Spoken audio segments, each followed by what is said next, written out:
I didn't know about it. Other than that, if I'd seen it, I think a lot of the dread, without being clued into that, I think a lot of the dread and foreshadowing wouldn't have worked.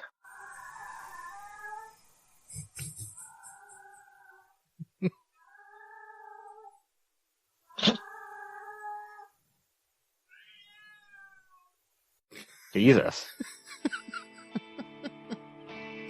He's getting experimental with some of these noises. Hopefully he fucking cuts that out before he really starts.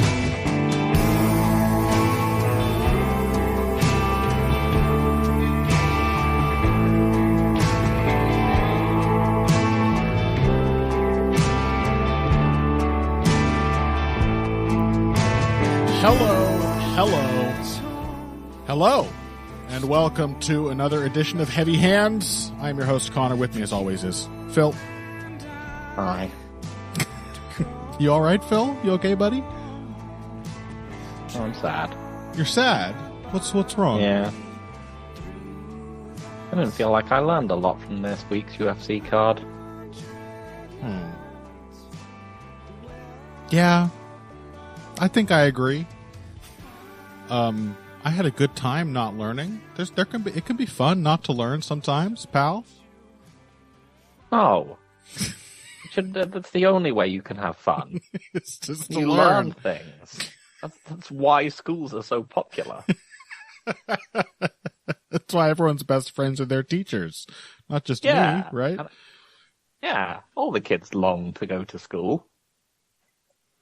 UFC 320 may not have been the most educational experience for us true nerd watchers, which isn't to say there weren't a couple surprises, but what to take away from them, I suppose, is where you're feeling let down, eh? I feel I've learned a lesson that I learned a long time ago, which is that athleticism is cheating. Yeah. Sometimes it helps to have an old lesson reinforced, don't you find? Mm-hmm. Yeah. We had Alex Pereira almost instantaneously reversing the fortunes of his last fight, proving us hilariously wrong. We had, I think there's something to take away from our co-main event, Cory Sandhagen, Merab Dvalishvili. That was pretty cool, I'm not going to lie. Yeah, as for some imaginary future contender, I suppose that's maybe the disheartening part of that is there's maybe something to build on here for other people, but who else can do it other than Cory Sandhagen? And Cory Sandhagen himself couldn't do it well enough to actually win. Mm-hmm. As they asked Merab in the post-fight interview, so who do you want to fight next? He was like, I don't know. I think Pereira looked pretty good, I guess. Yeah. I guess one of the guys I've beaten, sure. Jiri Prochazka. That's the one I think, from what I gather, you're most disheartened about. Which I don't know why. I just don't have a soul. Well, I've known that. I just watched the triumph of the human spirit, and I just think, lame. Just, you feel nothing. Just who I am. Yeah. You see a titanic conflict of wills, and you're like, yep. Yeah. I would have liked to see a I could jab. have seen something nerdy and cool. Youssef Zalal, shocking instant submission win over Josh Emmett. I mean, that is one thing. There were a lot of these fights were defined by either a very simple dynamic or one thing just immediately working. Mm-hmm. So we'll see how we feel about it as we get further in. This may, in fact, be unusually, actually, for us, the shortest segment of the show, because we are now about to talk about the main event of UFC 320, which was Alex Pereira and Magomed Ankalaev 2. Magomed Ankalaev defending his championship Although you'd be forgiven for not being able to tell that's what was happening.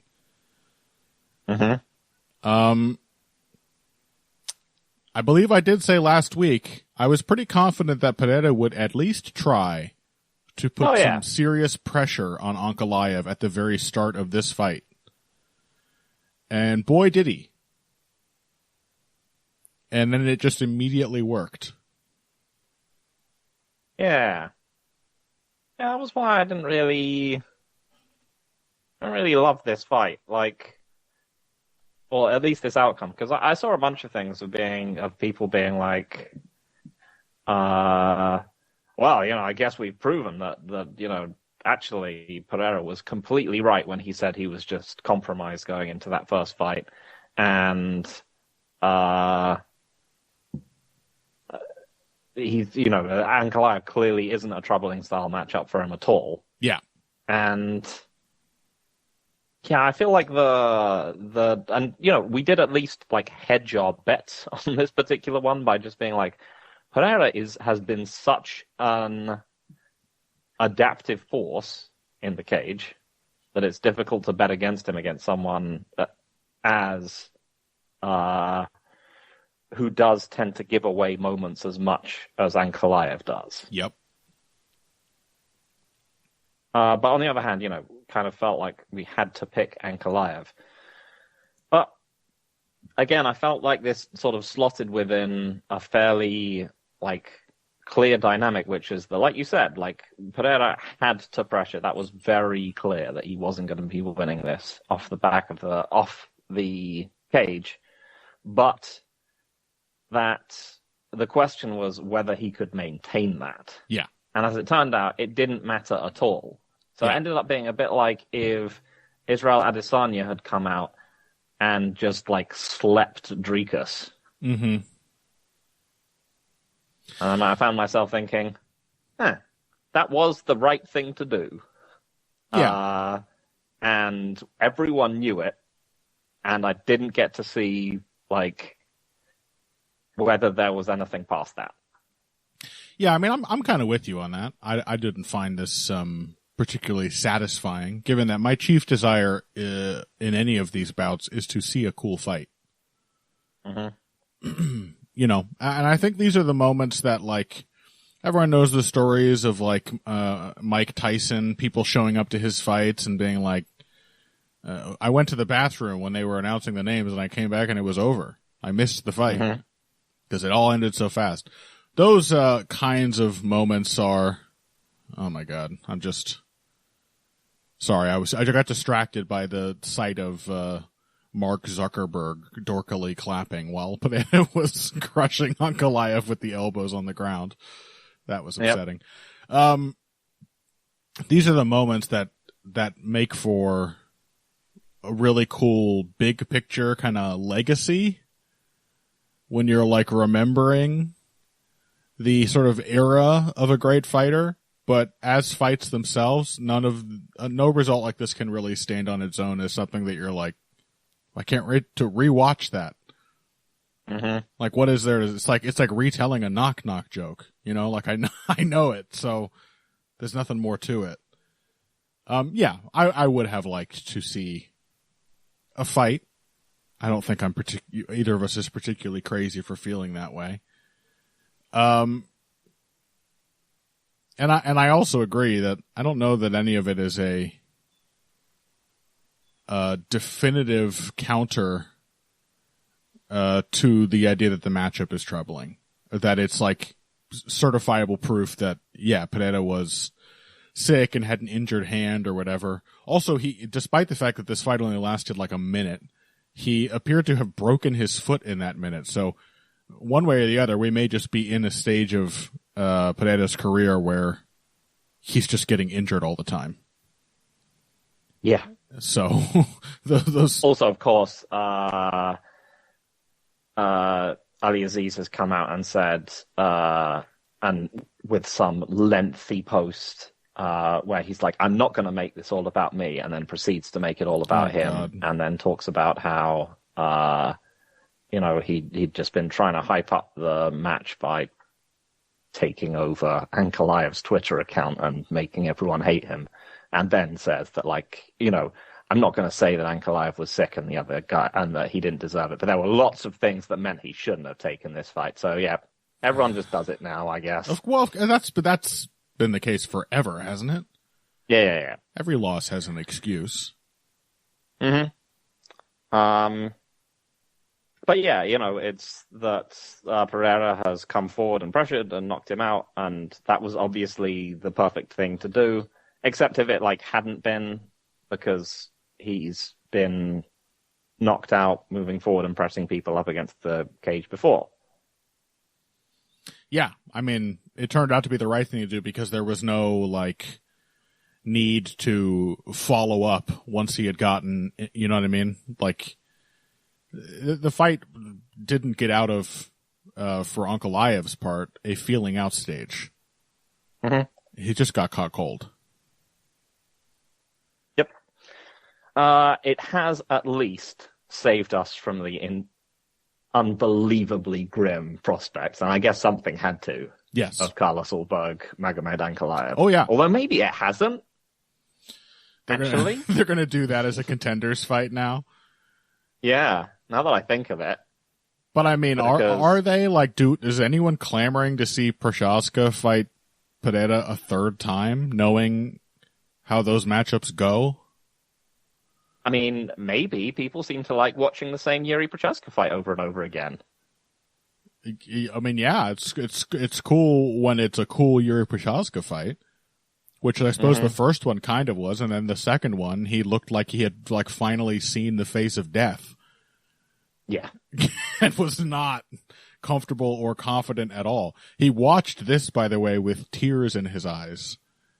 Yeah. What do you think he was thinking in that? Was he, I'm sure he... Oh, he said he was basically overjoyed at the idea that he would get to overcome Alex Pereira. Yeah. He's he just thinks of him as the anime boss at the end of his personal story. Yeah. Unfortunately, when he gets in the cage with him again, I suspect other parts of him will perhaps take over. Quite possibly. And that he will once again remember what fear feels like. Yeah. I wanted this.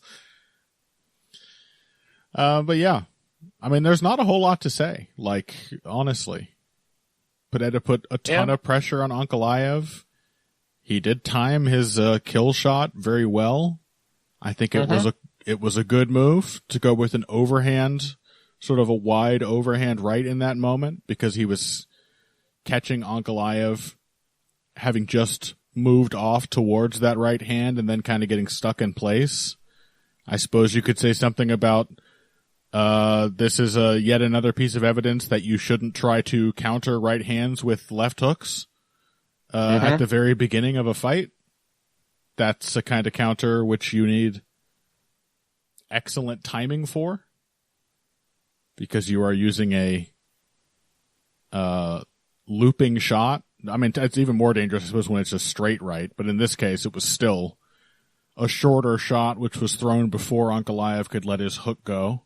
And it's a counter which typically kind of leaves you in the path of the shot you're trying to counter. So your timing has to be spot on. Yeah, you could say something about Ankalaev making a critical error there. But these things just happen. Pereira was hand fighting a bit more, which was working, as a feint for him, keeping Ankalaev occupied with the left hand. And he's just, he's a sharp, accurate puncher with tremendous power, which means that when people are, when people don't have much space to move, he's tremendously dangerous. That kind of dynamic can be effectively backfilled in lower divisions or against lesser skilled people, because they're not big or quick, but so that he has more effective range to work with. But yeah, just being able to close down Ankalaev by the fence meant that he could find the kill shot pretty quickly. Yep. And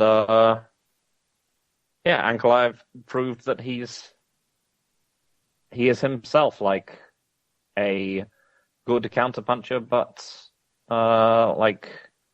again, that he needs to be drawing out opportunities. Yeah. But again, this was why it was very clear that he needed to put him on the back foot. Yep. In MMA, no one is a great enough counterpuncher to just wait on their opponent and try to react. Mm-hmm. That's just the case. That's just the truth. Yep. Pereira learned that in their first fight. Ankalaev has presumably learned it in their second. And we will probably never get a third. Nah, I don't think so. I don't know. I've heard White has been poo-pooing the idea of Pereira going up to heavyweight. Honestly, you don't have anything else going on up there. For fuck's sake. I mean, yeah. I don't want the idea of John Jones coming back. I just don't believe he ever will.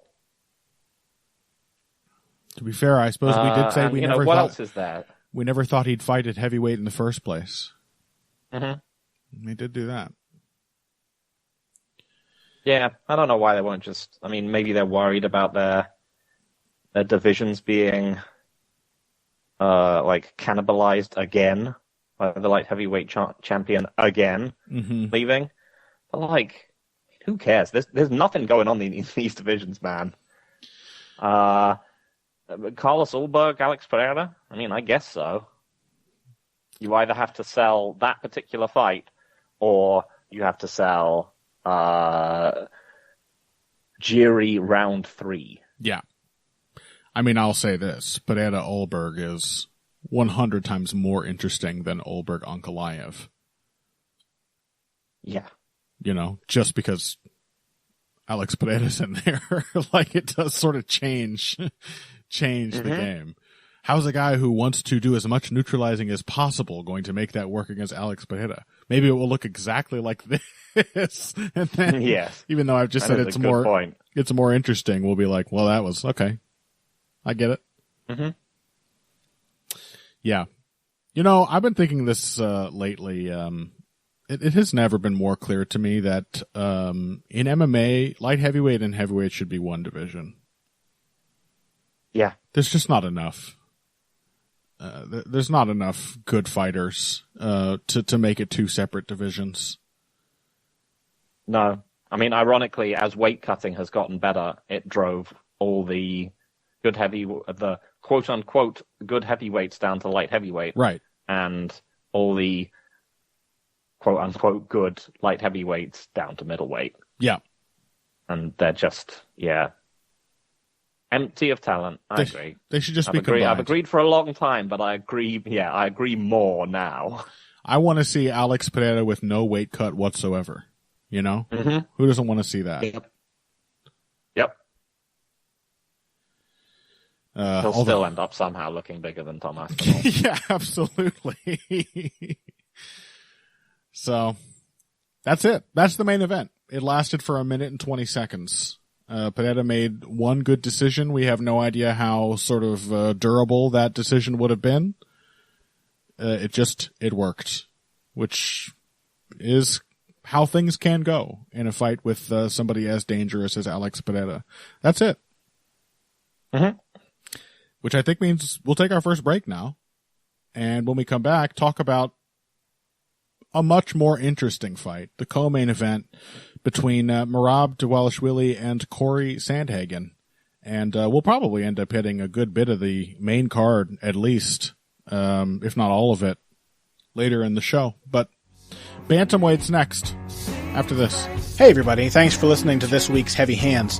If you like what you hear, please consider pledging to support the podcast on Patreon. Patreon is basically continuous crowdfunding. You sign up to contribute a certain amount per month to help us with production costs and the like, and in return you get rewards ranging from a mention on the Heavy Hands website to a question or topic of your choice being discussed on the show.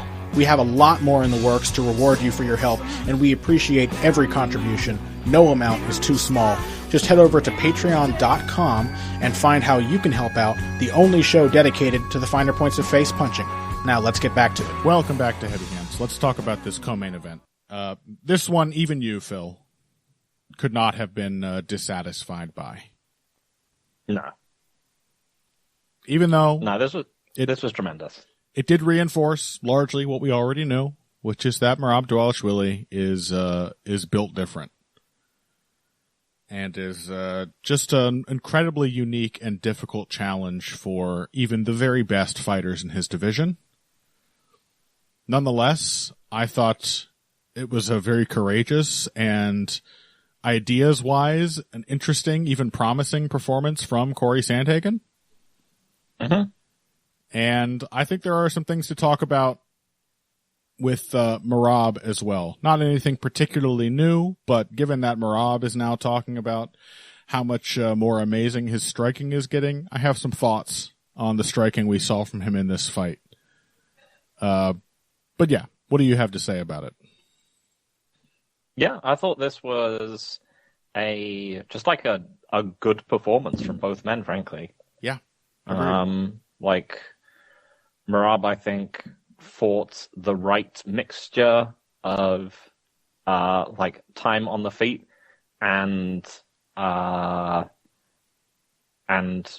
using his wrestling to basically rack up points, which were sometimes debatably a little bit more about narrative than scoring offense, but that doesn't really matter. You have to understand that is as real as it needs to be, and that people will pretty much always score rounds where you look dispirited and get hauled around by a terrifying gremlin man against you, even if you outscore him by 2 or 3 strikes. That's just you're never going to win those rounds. Yeah. But yeah, Merab did not coast as he is wont to at all. Mm-hmm. He was constantly putting some kind of pressure on Sandhagen, who did an admirable job of keeping his own pace up, keeping a diet of distance controlling strikes going, trying to intercept Merab's double changes, scrambling out the takedowns. It was just a question that he just doesn't quite have, as we've said before, he simply doesn't have the physical horsepower and speed to hang with someone like Merab, because very, very few fighters do. Yeah. And even, I would say this is puts a point on just how horrible it must feel to fight Merab. I would say Sandhagen has an above average ability, above average mental speed, processing and making quick decisions. And, I mean, well above. Yes. Yeah. And yet, there were still stretches of this fight where he was frozen. There were, when he was really trying to push for it, and full respect for him that he did, but what pushing, when he needed to do damage to win at the end amounted to was ultimately not so different from how Sean O'Malley reacted to Merab in their first fight.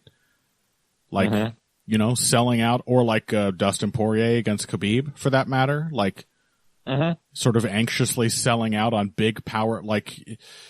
It's fighting Merab just traps you in this position where everything you do is, all the good things are counterintuitive, or all the natural responses just feed into how his game wins. Where you're I don't want to get too close, he might take me down, and I want to make these shots count. I need to get him, he's built up a lead on me. And that leads to you, wanging big right hands from 4 feet away, which, of course, aren't going to land. And more often than not are going to get you taken down. Because you've got no, follow-up. You've got no flexibility, no ability to sort of stay on top of the changes that happen in the exchange. That it really put a point on it, that I know how sharp Sandhagen is. And he just still got sucked into this horribly discouraging, dispiriting, sort of unwinnable struggle that everyone who faces Merab seems to fall into. Yeah. I mean, at this point, like, the closest has been Jose Aldo in many ways, like in recent memory, who was able to stay, like, fairly competitive with Merab simply by being so quick and assertive that he stripped Merab's hand before he could ever get to a body lock, and thus meant that Merab was forced to just, like, push him into the cage and throw a sort of meaningless volume at range. But even then, like, Jose was not really able to sit down on much and hurt Merab. Right. Even he was not like fast and confident enough to hurt Merab on the way in. Right, because if you've got all the neutralized him once he was in. If you've got, and also there's Jose lost that fight and would have had a 0 chance in a 5-rounder because he was knackered. Absolutely, yeah. Yeah, because even if you've got all the defensive answers for Merab, you're left defending so often. I mean, I say this, that Jose's the only one. Obviously, there is an exception. There's Umar. Umar is still the person who can... He is still the only person who I think can do it. Yeah. And given the fact that he really, as someone very kindly showed me on Twitter, he really did break his hand in their fight. Mm-hmm. And it was still a very close fight. I fully believe that he can beat Merab, but he is a freakish combination of traits himself. Yeah. In that he is, an absolutely top shelf wrestler and scrambler with incredibly precise striking, who also happens to be blazing fast. Yep. And yes, Cory unfortunately did not have this kind of collection of physical traits. Yeah. Like, I think you were right, by the way, to point out the Merab's speed being a major equalizing factor. Yeah, I was glad to have also done the pointed out like the Yarn versus Sandhagen thing. That it was like it wasn't Yarn's like technical boxing that allowed him to beat Cory. It was when he just went after him and wanged shots at him, like just being quick and powerful. And I was like, I think Merab can do that. That very thing happened in the second round of this fight. Yeah. Yeah. I gotta wonder about Merab's decision making in that moment. He's just so like, I mean, maybe don't change, don't if it ain't broke, don't fix it kind of situation. But like, he really had Sandhagen very badly hurt for like a pretty long period of time. He hit him on like sort of the back of the head, like behind the ear with a right hand after having already stunned him. And he was just like, now's the time to wrestle. It's just in his bones to just keep wrestling. I mean, like there's a hypothetical version of this fight where, like, by allowing Sandhagen to hang around, I mean, look at how well Sandhagen did in, say, the 4th round. Like, you know, there's a universe in which that actually allows Sandhagen to win. So, you know, maybe at some point in the future, particularly when he starts to slow down, inevitably that will be a problem for Merab, but it just wasn't. And, there was absolutely nothing like really technical about his striking, honestly, from what I can see. He says he's been working a ton on it. I think he's just been building up his confidence and going for it, I guess. Which, to be honest, like he had earlier in his career, and it got him in trouble. I think that's kind of why he got away from it and started leaning more on like sort of just being annoying from long range and then setting up takedowns. I think the main thing here was that that Sandhagen had the right, like, a lot of the right defensive and positional ideas and is a good puncher with good timing, but isn't powerful. Yep. And then you stick Merab in there with somebody who is powerful like Sean O'Malley, and he doesn't have all the technical niceties that allowed Sandhagen to find success. Yep. There's got to be a Goldilocks fighter out there who can put all these things together. Maybe it's Umar, but... Yeah, I mean, I think it... To be honest, I do think it is Umar. I think if their fight was simply close enough and there's enough of a mitigating factor... I mean, even without the mitigating factor, I do not think, didn't see that fight, and I didn't think, wow, Merab just beats him 10 out of 10 times. No, I agree, yeah. If they fight a couple more times, I think Umar will probably, assuming it would be one of the true ironies if, Umar gets injured and is sort of physically compromised by the time they next fight. There isn't one of these weird MMA things where someone's, suddenly drops out of their prime weirdly and Merab is simply fine. But yeah, I'm sure he would, if he's given one or two cracks more at Merab, and honestly, there's no one else. There is no one else. Then yeah, who else is left at bantamweight? I mean, we don't need to see Figueiredo. No. Not that he's in a position to get a title shot now anyway. No, there is, I mean, yeah. Jan has strung together some wins, but... oh, yeah. But hasn't even really looked like Pyotr Jan Classic doing that, and also it was one of the most lopsided wins Merab's ever gotten. Yeah. Where, almost for Pyotr Jan's sake, I don't want to see that fight again. I think it broke the man for years afterwards in a way that has still not been entirely fixed. Yep. So, but that may be what they're going to do. Because, has Umar fought at all since?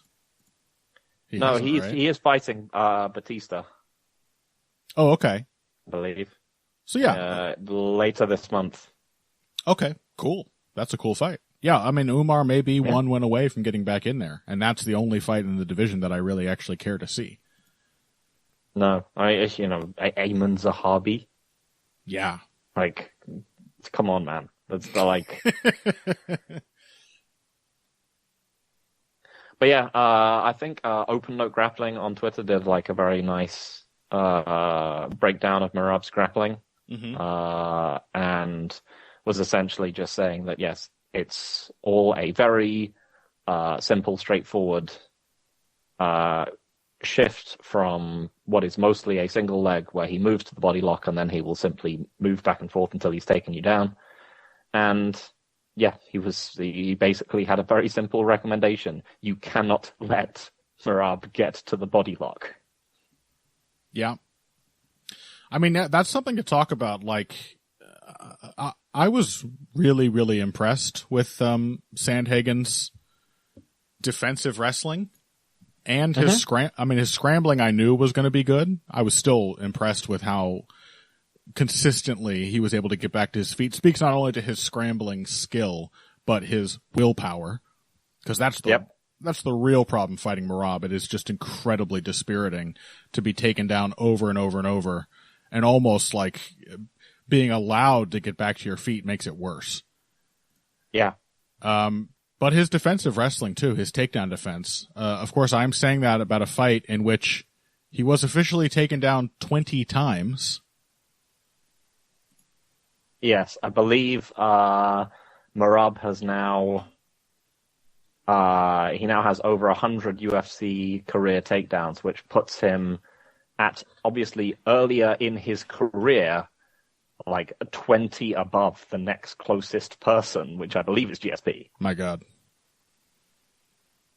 Yeah. He was fractions away from taking over GSP, and he almost immediately overtook GSP in this fight and simply continued going. It is one of those things where I suspect, there is a solid chance we will simply never see it broken. Yeah. Like a Max Holloway strikes in a single fight record. It's who else can actually replicate this? But, Sandhagen getting to the body lock, maybe that's just a death sentence. You're just going to spend a lot of time, but fair play. Cory Sandhagen better than 95% of MMA fighters, because he knew how to address a rear waist cinch. Mm-hmm. And he did it successfully many, many times in this fight, where he would get 2-on-1 on one of the hands. The top hand usually I think is the one you're supposed to try to strip and push down on it and create the separation and then turn into the opponent. Like, he did that over and over and over again. So even a lot of these takedowns, like, this is the thing with Merab. 10 minutes is a lot of control time in a 5-round fight, but 10 minutes is not a lot of control time in a fight where you've completed 20 takedowns. Mm-hmm. And Sandhagen was repeatedly able to deal with that. And it's just still... Yeah, if you were able to make any other fighters that takedowns that ineffective, you would probably be, who was a wrestling-focused fighter, there's a good chance you'd be well on the way to winning that fight or tiring them out. Yeah. But unfortunately with Merab, it is simply doing the opposite. And I liked Sandhagen's, a lot of the striking decisions he made too. Of course, there's maybe some further intel with the, like, what happens to fighters when they go to Trevor Whitman. Are MMA fighters, does his obvious prowess as a boxing coach actually translate the way he wants it to into making fully flexible MMA strikers? Because in equipping them all with, like, good positional skills and straight punches and everything, they do all tend to follow a path where they become less aggressive. Maybe it takes, like, a block-headed approach to striking like Merab's to be aggressive in MMA, where you just sort of throw caution to the wind and go for it. But setting that aside, like, Trevor Whitman was asking Sandhagen to pressure for almost every session on the stool Cory got. And he just couldn't make it happen consistently. There were times, and he was listening. Like, there was a time, I think after round 2, he was like, when you get him against the fence, I want you to stick a jab in his belly, body jab. And Cory did it almost immediately after that, that corner session, came back out, put Merab against the fence, did it. But he just could not sustain pressure. And, like, having some pretty good moves off the back foot, hitting some nice pivots, doubling, tripling the jab, turning Merab, it still was not enough to neutralize Merab when he just decided to go apeshit, which is largely how I would describe Merab's success with the striking in this fight. Mm-hmm. He's a janky striker. He just is. He's fast. He's clearly got some power. Probably largely coming from the speed and the fact that when he starts throwing 8 punches at you, your brain is, like, firing in all the wrong directions, thinking, when's the takedown coming? What am I supposed to be doing? But, like, there are a lot of moments in this fight where Merab is just, his feet are completely out of position. He's flinging himself forward, face first, just ugly lunging punches. And it almost looks worse when he isn't lunging. Like, at least when he's covering distance, like, that's because the opponent is on the back foot and they are running scared. When he's actually just trying to box in open space, boy, does he, like, get stuck over one foot too often or stick his chin out there. And he does weird footwork things too. Like, Merab is maybe the only fighter I've ever seen who has a version of bouncy footwork where he is literally bunny hopping. Yeah. Like, usually when you're in a kind of a boxer's bounce, and he does this too. It's a shifting. It's like, the sprite movement in Street Fighter. Like, your weight is shifting from foot to foot. You're kind of dancing a bit. And Merab will sometimes just stand there, just, like, hopping or hop around. I mean, Stephen Thompson, I guess. I suppose, yeah. I suppose there are karate guys who do that. Stephen Thompson, Michael Page. Mm-hmm. But it doesn't look like a karate guy doing it when Merab does it. It's very strange. I just, like, wonder what the actual structure of his striking training looks like, because again, the main difference I can see, is looking at like say this and like the second Sean O'Malley fight is just that he's like taking opportunities to get really, really aggressive. Mm-hmm. The technique is not really improved. No. I mean, I think his idea of what's coming back to him has improved.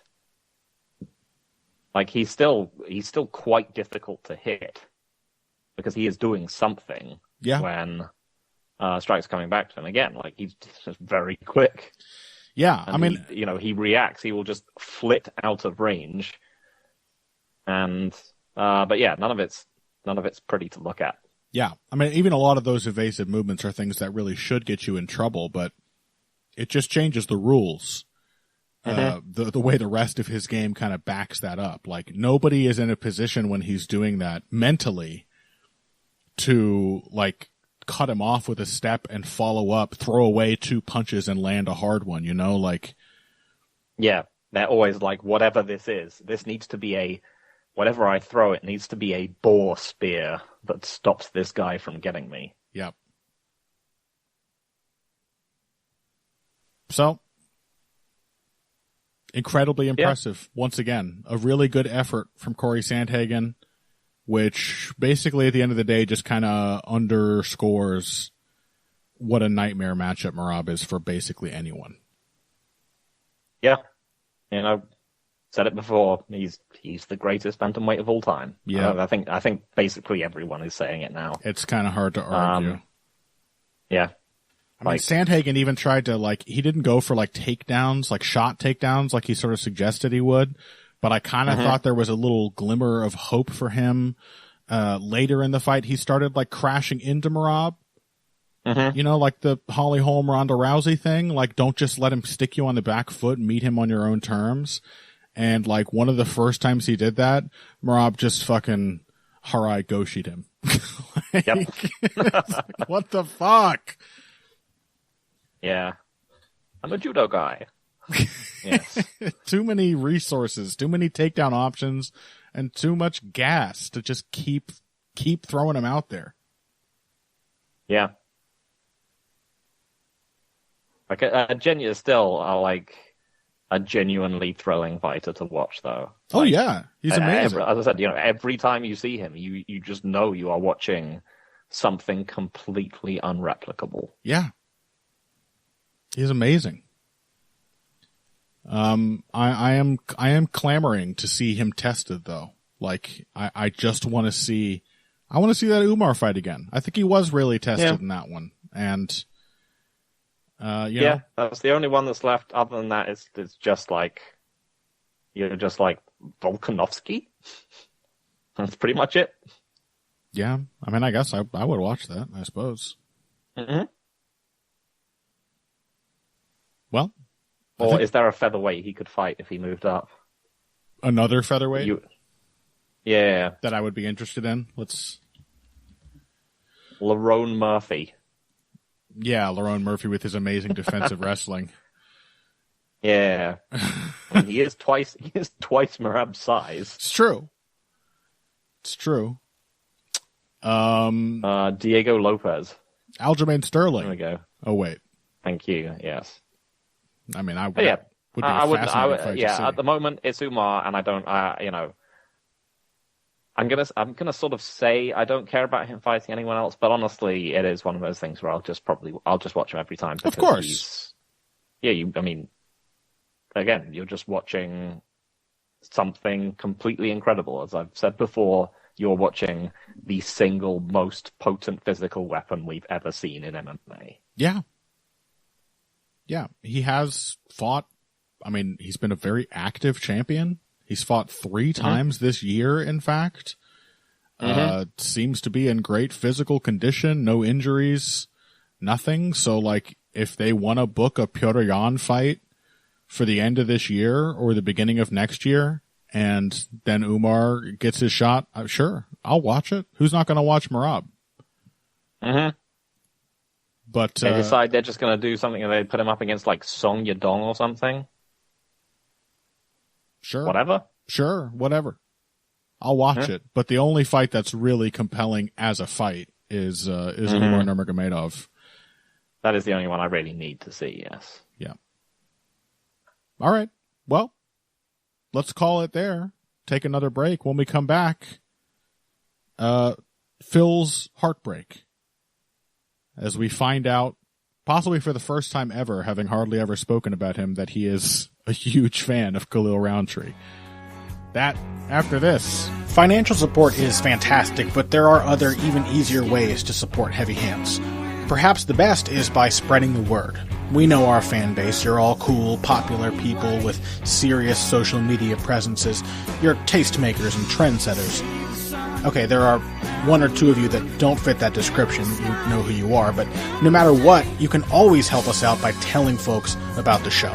You can also give us a positive rating and review on iTunes and things like that. We rely on word of mouth and positive feedback to grow and improve, so thank you very much for your time and your help. Now, back to the show.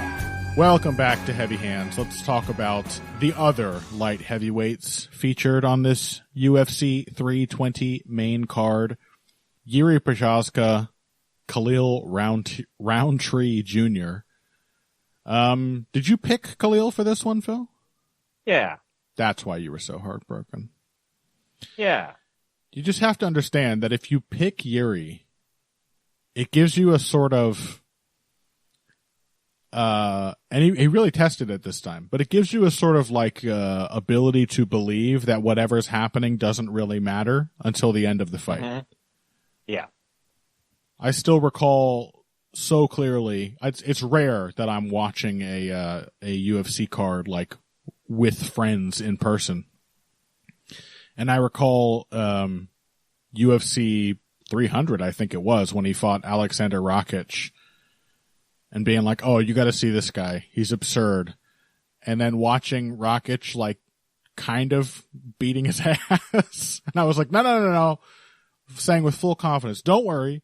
This is part of it. He is going to win. I don't care what you think you're seeing right now. Jiri Prochazka is going to win this fight. There's going to be a turn, and it's going to be over very shortly after that turn. And this was just that fight, except the turn didn't happen until round 3. Mm-hmm. Exactly the same shape of fight. Yep. Welcome to the Darren Elkins versus Michael Johnson Award. Khalil Rountree and Jiri Prochazka. I have to make a note of that. In fact, I'm going to do that right now. That's a good one. So why did you find this? Why did you find this so? Because it was lame. Disappointing. It wasn't lame at all. It was awesome. It was lame. Khalil Rountree has really tried to be good. I mean, this is what I said in the preview, right? I was like, because at the beginning you were like, we should be really confident. You were like more confident in Khalil, and I was like, is he really that confident? Once Jiri limit breaks him, but I picked Khalil anyway because I don't want to live in a world where like you don't have to learn how to be better. Or you don't have to, like... We've basically seen, like, Khalil Rountree learn what courage is in the UFC, as well as, like, how to be an actually good fighter. Mm-hmm. And, like, and he just desperately had to stick to it and not be reminded of his, of all his times when he fell apart. Yeah. And then, like, Jiri was just like, well, I'm just going to stand here and, like, soak damage until I'm angry. Mm-hmm. And then he did it.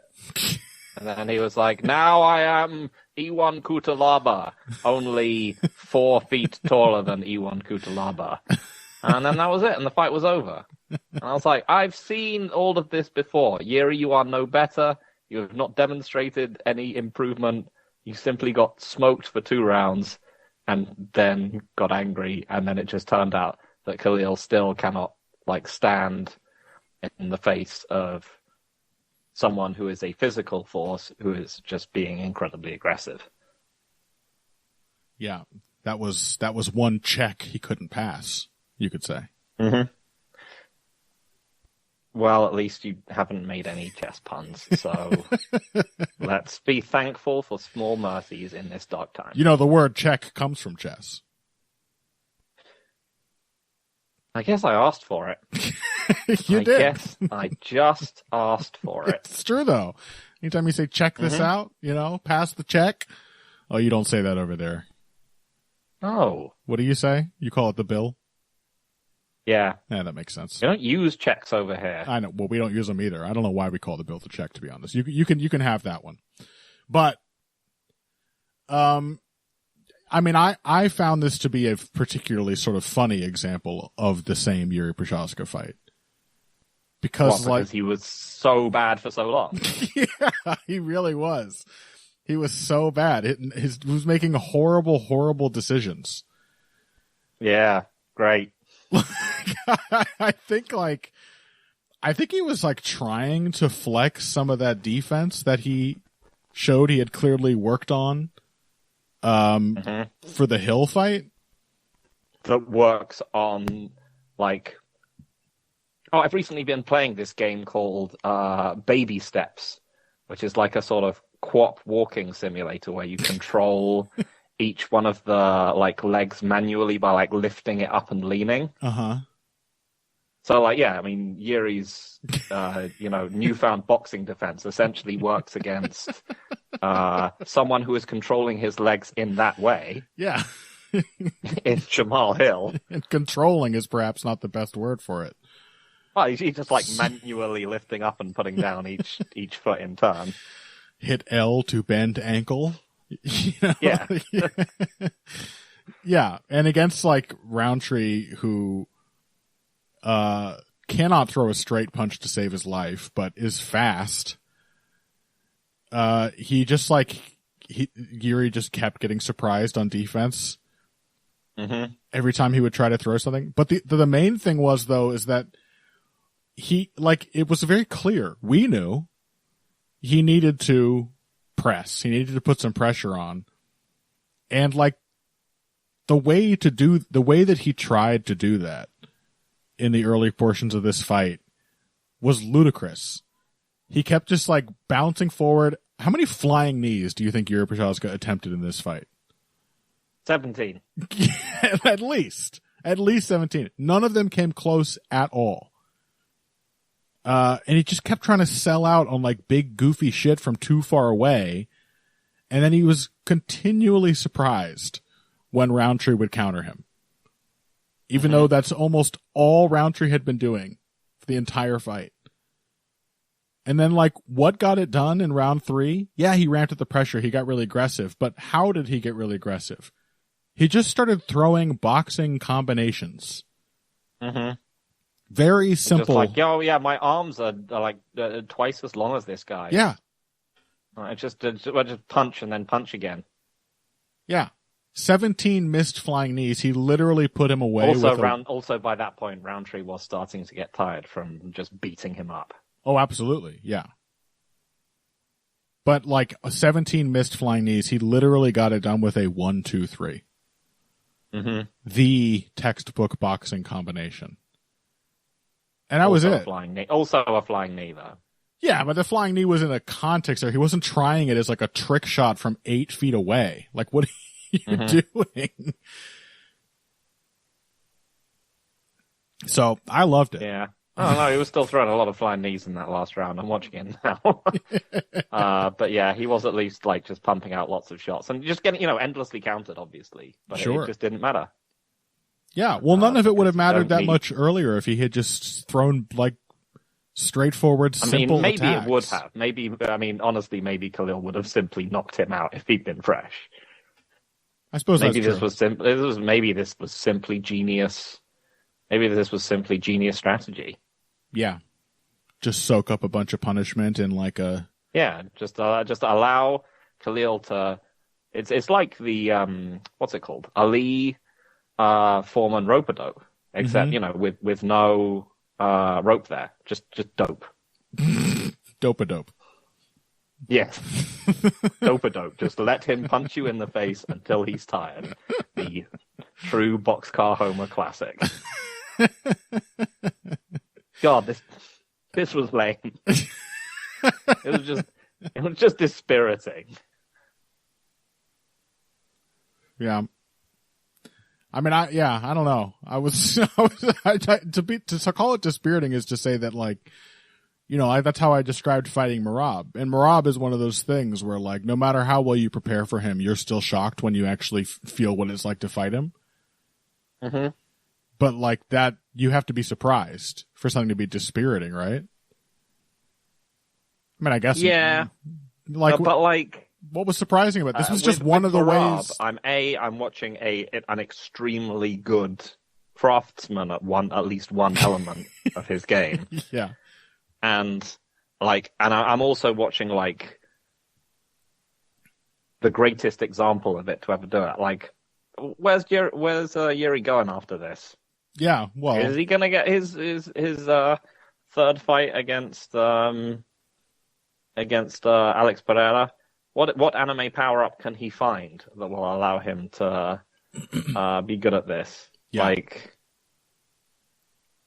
did anything he show in this fight make anyone think that he has any chance of beating Alex Pereira outside of just, like, landing the biggest, like, random weird trick shot of his career? He'd have to land a random weird trick shot and then get Pereira to react exactly as he did to Ankalaev. Mm-hmm. And get that huge sort of initiative to start pressuring. But then he would also have to not get knocked out on the counter, which already happened to him in their first fight. It does. Yeah. It's not a tantalizing matchup at this point, I'll grant you. Mm-hmm. I don't need to see Jiri Prochazka working towards the title. I just need to see Jiri Prochazka fighting other light heavyweights. Keep him in stasis. Just give him a bunch of other top 10 guys to fight. That's fine. I mean, he can fight Carlos Ulberg, because him beating Carlos Ulberg would be funny. Yeah, that would be satisfying. Like, there's no outcome in that fight that isn't funny. Like, if Ulberg, like, imagine if Ulberg just, like, jabs him for 5 rounds. That would be funny in a subtle way. Yeah. I can fight Jan Blachowicz. He's never fought Jan Blachowicz. Do it. Yeah, I'm down to watch Jiri Prochazka. I'm down to watch him fight absolutely anyone. So yeah, I'm sorry I'm sorry it was so disappointing for you that one of the only two outcomes of this fight happened. Well, in fact, both of the outcomes happened. It's true. Yeah, the truest of Darren Elkins, Michael Johnson's. In a way, sort of just the one possible outcome happened. It was almost, like. Yeah. It almost felt like, again, it went on for so long with Prochazka, like, having no idea how to handle the speed and, like, having no idea how to close the distance proactively, that it wasn't going to happen. But in a way, it was sort of it was almost a too predictable version of this matchup. Mm-hmm. I don't know how else to put it. Yep. Well, do we want to talk briefly about the featherweight fight that came before this? Youssef Zalal, Josh Emmett. Another one ended very quickly. Yeah, I mean, there ain't much to say, is there? I mean, it's fucking impressive and strange. Like, we spent a lot of time talking about this as, like, an upgrade from the Calvin Kattar fight, and, like, what's he going to do against somebody with maybe, like, more consistent offense and more speed?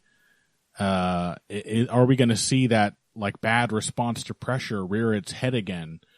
And instead, he just went out there and took Josh Emmett down and instantly submitted him. Yeah.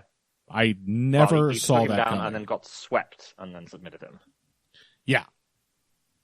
So it's like it's a weird combination of like good and bad. Yeah. I mean, he got swept in a sort of, like, attacking transitional position. It didn't look like a complete accident, certainly, that he ended up in armbar position from that sweep. Yeah. He kind of allowed the sweep to happen because he felt the opening. But yeah, I don't think anybody expected, Like, how many fucking arm bars do we see in high-level MMA anymore? How did Yair actually... Didn't Yair... Did he have the triangle, or... didn't he finish? Josh Emmett? Yeah. Did he submit him? Yeah, triangle choke. Okay. Oh, He shit. didn't armbar him. I thought it was some kind of... I totally forgot that he submitted him at the end of that fight. I just remembered him hunting Josh Emmett down with body kicks. Yeah. And not much to... there's not much from that to say that, like, oh, Josh Emmett has bad submission defense, because, yeah, he was incredibly fucked up, and Yair is an extremely dynamic sub-threat. And yeah, alpha male guys are almost always, pretty cast iron in that form. So yeah, I think it is. Yeah, you're right. It is impressive. It's just weird. It's just so outside of expectations. Yeah, it's impressive that he could take him down. It's such an odd, it's like it is a bit like a trick shot sub nowadays. Yeah, it's very People uncommon. just don't get armbarred. It's impressive that he could take Emmett down as cleanly as he did. I mean, I'm not sure. Again, like the sort of question that I'm going to be asking going forward with Youssef Zalal is like, what has changed since his first UFC run? And back then he was like a counter takedown guy.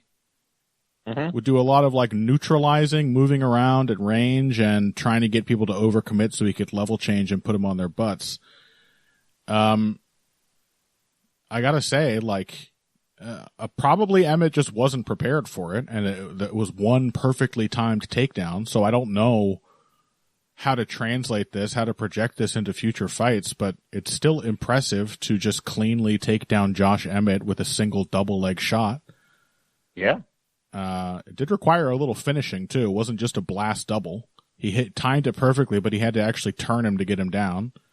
And it's hard not to be impressed by him getting an armbar in 2025 on somebody from a camp where everybody is a good scrambler. So yeah, I can't say I'm like super sold on Youssef Zalal yet, but there's no question he belongs in the company of like top 5 featherweights. Yeah, it's one of those things which makes it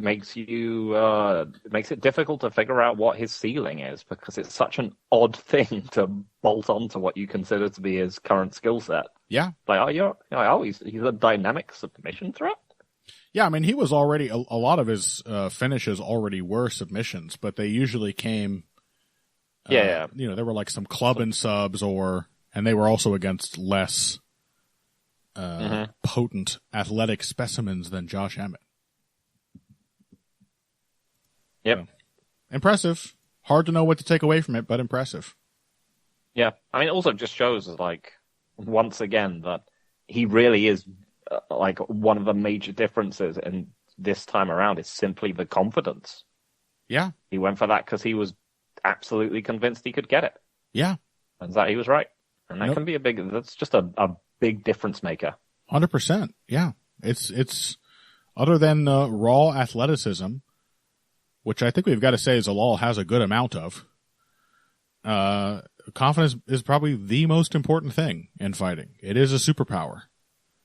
I mean, we talked about this last week too with like Sandhagen and Merab. Like, even as frustrated as he was, we talked about Sandhagen's like sort of inherent fearlessness being a factor that would made him well suited to fight Merab, and you could see that that's why that fight was so much more competitive than it probably should have been on pure physical terms.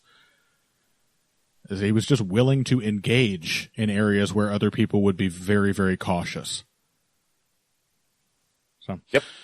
Any thoughts on anything else on this card?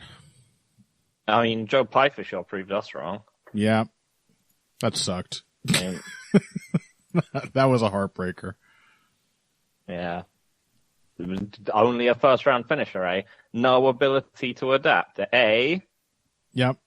That's what we said about him, but then he proved us wrong, because he went out and shot a god-awful takedown and got like really badly beaten up, and then went back and did the only thing that he knows how to do in the second round and won.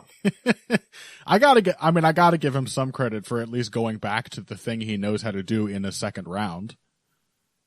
Remarkable stuff. It's something. I mean, I've tried the thing I'm not good at. What's the next plan? Maybe that's the key. In order to have a good second round, he has to try some other stupid thing in the first. And then he hasn't like burned out all of his ideas, which is remarkable that a guy like Joe Pyfer can run out of ideas as a striker, since his idea is just land the right hand. But hey,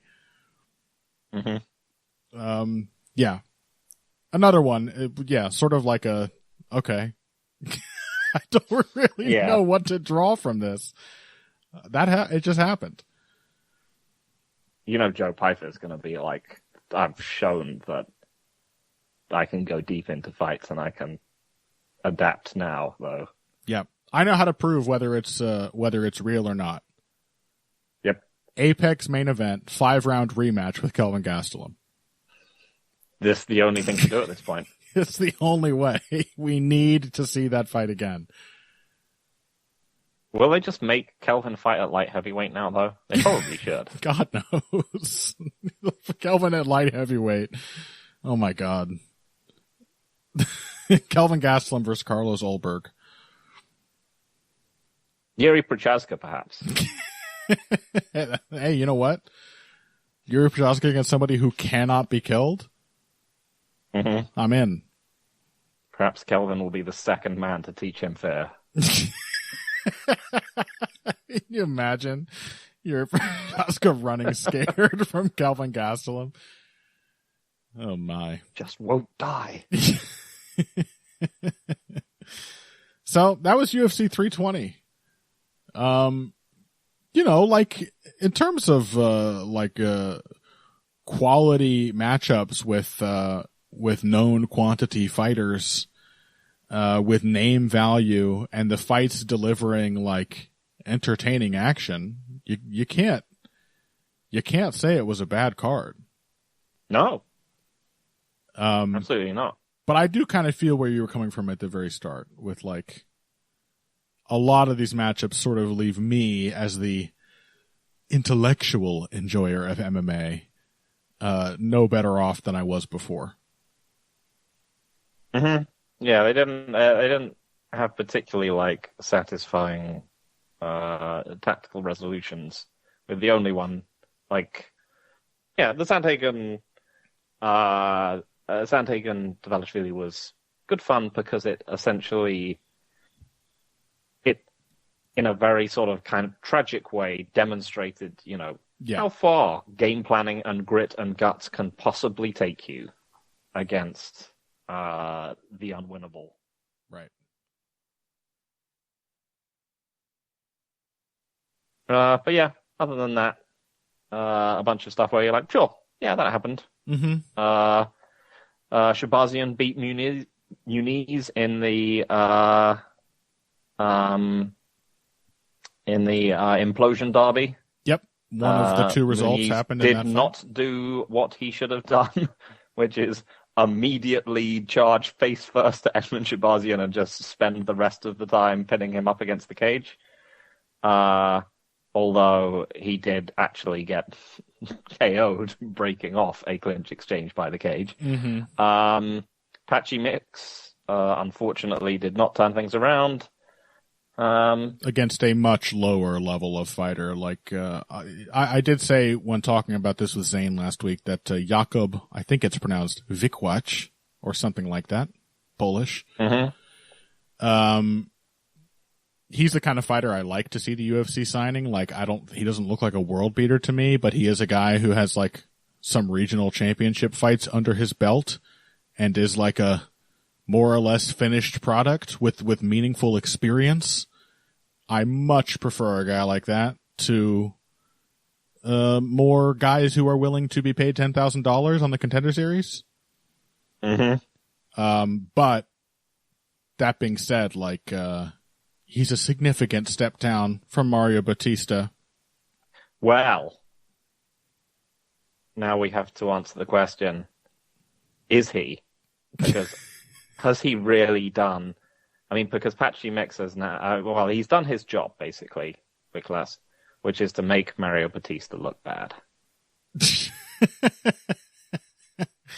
Now we need to see that fight, I guess.